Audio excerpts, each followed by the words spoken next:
I remember the night clearly, like a nightmare etched into the back of my mind. I was driving down a narrow, winding road deep in the woods, with my windows down to let the warm summer breeze wash over me. The headlights cast long, eerie shadows through the trees, and the only sound was the hum of my car engine and the occasional rustle of leaves. Suddenly, a blood-curdling scream pierced the night, sending a chill down my spine. It was a woman's scream, raw and filled with terror. My foot slammed on the brake, and the car skidded to a stop.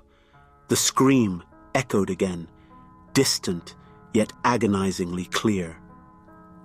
I should have driven away, but something, curiosity, concern, maybe just a sense of decency, made me unbuckle my seatbelt and step out into the darkness. "Hello?" I called out, my voice shaky. "Is anyone there?" The woods were dense, deeper than I had imagined. I took a few hesitant steps away from the car, the gravel crunching under my feet. The scream sounded again, deep within the forest. I ventured further, my heart pounding louder with each step. The air grew colder, unnaturally so, and the forest fell completely silent. The only sound was my ragged breathing. Then I felt it, a heavy, oppressive sense of being watched. I froze, straining my ears for any sign of movement. A branch snapped behind me, and I spun around. At first, I saw nothing but shadows. Then, two bright, glowing eyes appeared, staring at me from the darkness.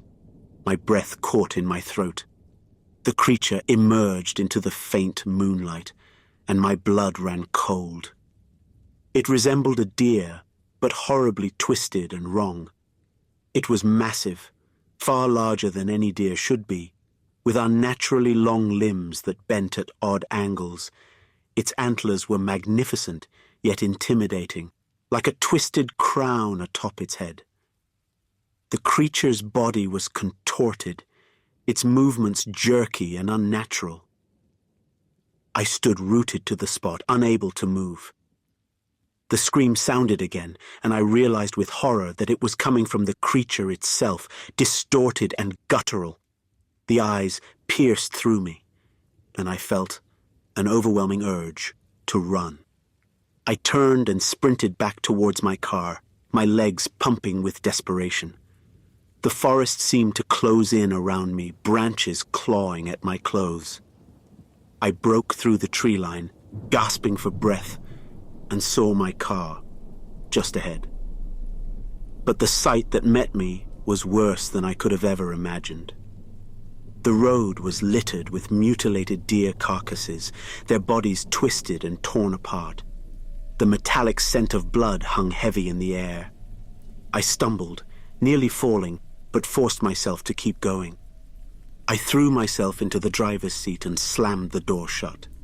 I fumbled with the keys, my hands shaking uncontrollably. The engine roared to life, and I floored the accelerator. The car lunged forward, and for a brief moment, I thought I might be safe.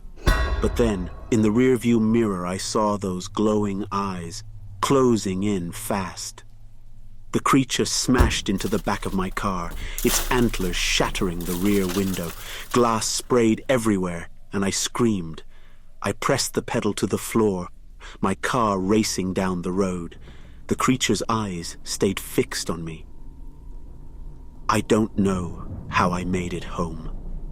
The drive was a blur of terror and adrenaline. I stumbled into my house, locking the door behind me, and collapsed on the floor, shaking and gasping for air. When I opened my eyes again, the first light of dawn was creeping through the windows. I moved away from that town not long after, but the memory of that night lingers, a constant gnawing fear at the back of my mind. Sometimes, when I'm driving alone at night, I hear that scream echoing in the distance, and I can't help but glance into the rearview mirror, half expecting to see those glowing eyes staring back at me. The woods keep their secrets well, and I can only wonder what other horrors lie hidden in the darkness, waiting for the next unfortunate soul to wander too far from the safety of the light.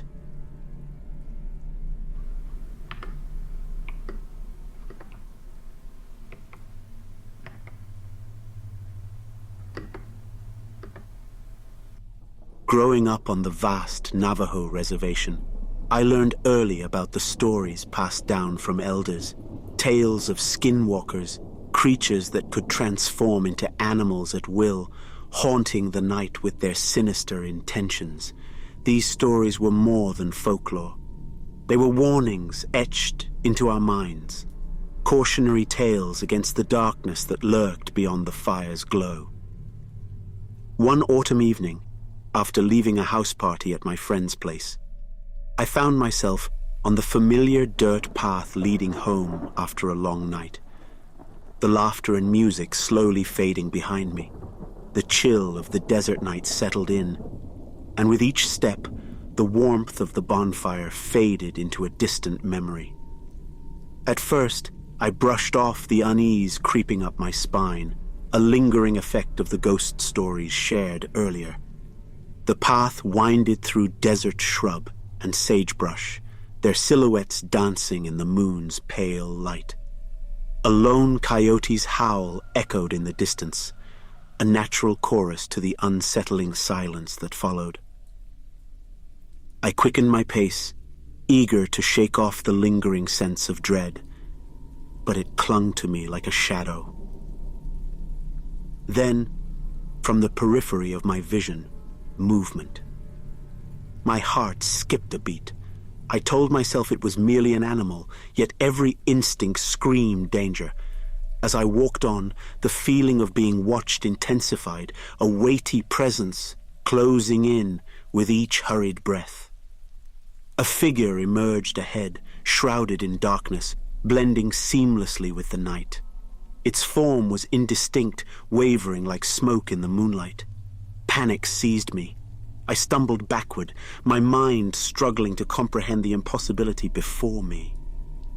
The air thickened with the stench of earth and decay, a scent that seemed to emanate from the figure. My legs refused to move, rooted to the ground as the creature slowly started approaching, its eyes gleaming with an unearthly hunger. They burned like twin orbs of malevolence in the night, instilling a deep, primal fear within me. I uttered a prayer, a plea to the spirits of my ancestors for protection. Yet, the creature advanced, its steps silent against the desert floor. In that moment, time seemed to fold upon itself, the past and present intertwining in a maelstrom of fear and disbelief. My mind raced with fragments of childhood tales, whispered warnings now given form in this haunting encounter. I clung to the knife at my side, its familiar weight offering a thin reassurance against the unknown. With each breath, I willed myself to stand firm, to confront this creature born of nightmare and legend. The Skinwalker's gaze bore into mine, a predatory hunger palpable in its every movement. It circled, a dance of anticipation, testing my resolve with each passing moment. In the distance, a faint glow appeared, a beacon of salvation against the encroaching darkness. With a surge of adrenaline, I bolted toward the distant light, my lungs burning. Behind me, the night erupted with a chorus of unearthly wails, an uproar of ungodly rage. I stumbled into the safety of a car, its beaming headlights being my savior. Inside, my friends greeted me with concern etched upon their faces. They commented on my pale face as I struggled to recount the harrowing tale. Years have passed since that fateful night. The wounds have healed, but the scars endure, a reminder of the thin veil between the seen and unseen, between reality and the realm of the unexplainable.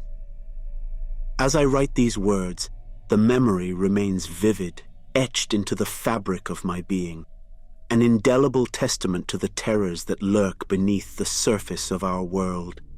And though I walk in the daylight now, the night belongs to the unknown. A realm where ancient fears and whispered warnings hold sway. In the end, perhaps it's not the creatures themselves that haunt us, but the knowledge that they exist in the shadows, in the silence, waiting to emerge once more.